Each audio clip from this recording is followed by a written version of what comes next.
All right, it's 5 a.m., so let's talk about the Arcane ending. And first off, let's do it if you're not a fan of the lore, or if you don't play League of Legends, or you don't know anything about the show. So let's talk about it. I believe that the ending was a for sure 9 out of 10. Not a 10 out of 10, but I think a 9 out of 10 is fine. I believe that they left so many open endings just to create more storylines and be able to say like Jinx still alive. Now the lore accurate version of them is Jinx still plays a kind of a cat and mouse game between by Caitlyn and her, and it kind of keeps it more lore accurate.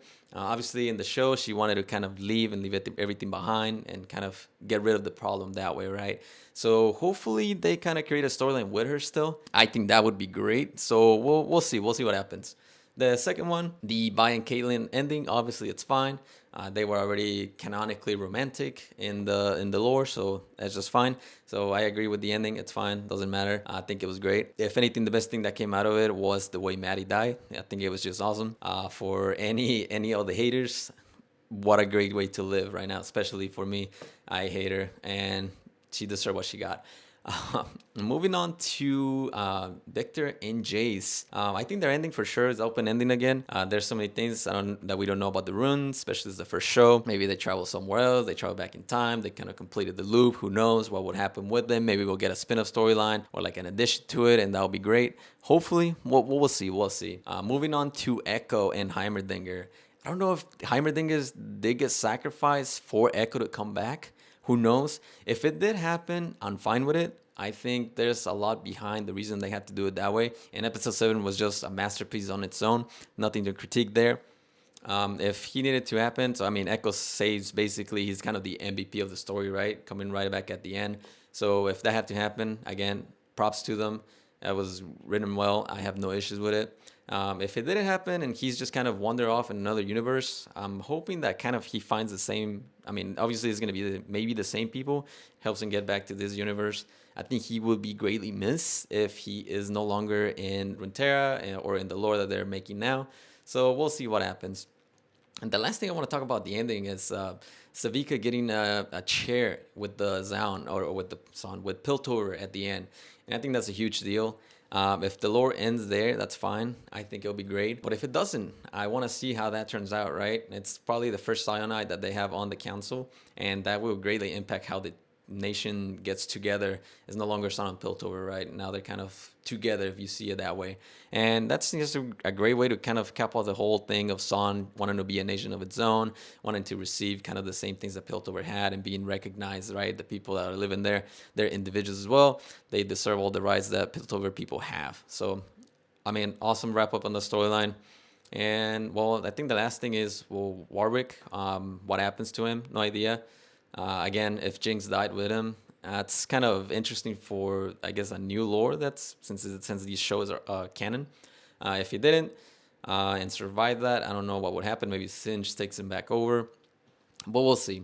I guess last two things actually. Let's talk about Ambessa and the Black Rose. We don't know if she's dead or not. Hopefully she's not. I mean, it looked like she was, but if she's not, if she's like in a coma state, what kind of state does she was left? Is she gonna go get buried in Oxus? Is her daughter gonna do that since she's now the wolf? And we'll see. Again, that's a different, complete storyline, different show. But yeah, it's nice to kind of put a theory on it, right? And the last part is Singe, the winner of everything. I mean, he got to make money off of Noxus and Piltover. He got to get Oriana back, if you're familiar with the lore. He's basically kind of a Chad that got away with all his crimes, came back home, got his daughter back, and then, I mean, he can technically live peacefully, I guess, after this. It's kind of crazy how he was the main winner of everything after it all went through. So, yeah, I mean, I think, yeah, again, everything is like a 10 out of 10, 9 out of 10. Now, if we talk about lore-wise, I do feel like there was a few changes, or more than a few. Again, if Jinx is dead, then the whole lore kind of gets retcon, and now we have this where she's dead, and Caitlyn and Vi, I guess, will just have Urgot and Singe to pursue or something to that effect. When it comes to Warwick, if Warwick's dead, then he no longer exists in the world. Again, I don't know if that's a retcon in the whole thing or not, but I guess we'll find out in the future. When it comes to the Noxus, I don't want to say. Well, we saw the Swing Crow at the end, right? So we don't know if the storyline is going to take us back into the war between them and Ionia, or if it's just going to start us from this point on. Maybe they do a part 1, part 2. Who knows? I think it'll be interesting either way. No problems there. So I'm hoping for the Noxus storyline. I mean, obviously, I think that the Demacia one would be great. And the one I really, really want to see is really the Viego storyline, because that nation falling apart is kind of crazy. So I would love to see how it becomes the Harrowing Isles, right? So, I mean, hopefully we'll see. Heimer, again, if he's dead, how does that change where he fits in the storyline and where he's a professor, where he's still in the council, right? We'll find out.